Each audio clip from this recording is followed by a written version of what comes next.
అప్పుడు నా వయసు 15 సంవత్సరాలు అనుకుంటా. మా నాన్న చెప్పిన ఒక మాట ఇప్పటికీ నా చెవిలో మారుమ్రోగుతూనే ఉంటుంది.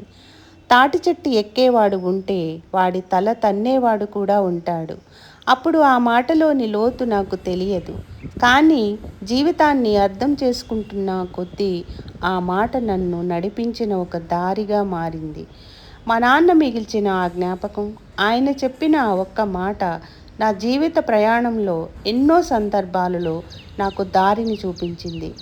ఎవరి దృక్పథం వారిదే, కానీ నా దృక్పథం మాత్రం మా నాన్న నడిచిన దారే నాకు దిక్చూచి.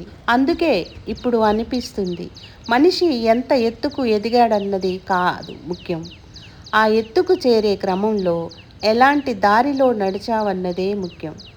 మనిషి తన శాంతిని డబ్బులో వెతుకుతాడు, కీర్తిలో వెతుకుతాడు, పేరు ప్రతిష్టల్లో వెతుకుతాడు. కానీ మనసుకు నిజమైన శాంతి ఇచ్చేది మన వల్ల మరొకరికి జీవితంలో మిగిలిపోయిన మంచి అనుభూతులే. ఒక మంచి మాట, ఒక చిన్న సహాయం, ఒక ధైర్యం, ఒక మధురమైన జ్ఞాపకం. ఇవే మన అసలైన సంపాదన.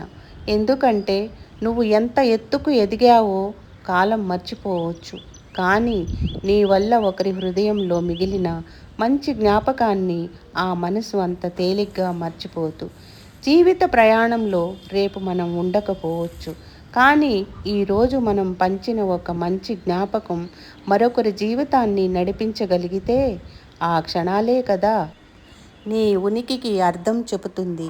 మా నాన్నలాగే.